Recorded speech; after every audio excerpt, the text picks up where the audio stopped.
শুধু দূর থেকে কথা শুনে বই পড়ে কিন্তু সব অর্জন হয় না। যদি তাই হতো তাহলে একটা কিতাব ধরিয়ে দিয়েই আল্লাহ পাক ক্ষান্ত হয়ে যেতেন। কিতাব নাজিল করেছে, পড়ে নাও বাসায় গিয়ে। নবী সাল্লাল্লাহু আলাইহি ওয়াসাল্লাম যে সূরাগুলো নাজিল হয়েছে বলতেন বাসায় গিয়ে পড়ে নাও, বাস হয়ে যাবে। ব্যাপারটা কেমন ছিল? তিনি নিজে আমল করেছেন, সাহাবীদেরকে আমল করে দেখিয়েছেন, সাহাবায়ে কেরাম তার সংস্পর্শে থেকে ইসলাম শিখেছেন। এখন ডিফিকাল্ট সিচুয়েশন, আপনি যাবেন কোথায়, কার সংস্পর্শে যাবেন? অনেক ক্ষেত্রে এমনও দেখা যাবে যারা ইসলামের ধারক আর বাহক, তাদের ভিতরে ইসলাম নাই।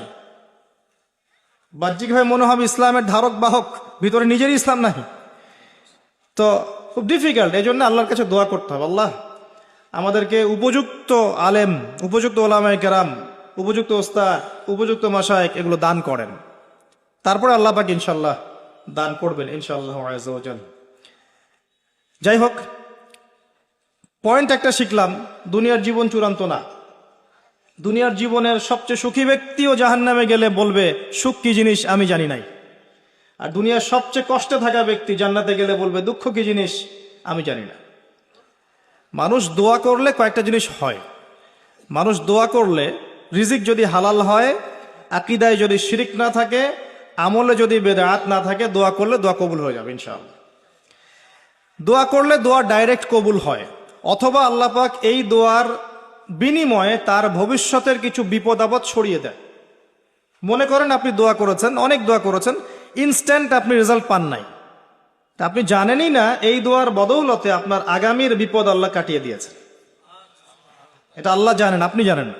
অথবা কি হতে পারে, অথবা কিয়ামতের মাঠে এই বিনিময় দেওয়ার জন্য আল্লাহ পাক প্রতিদান রেখে দিবেন নিজের কাছে।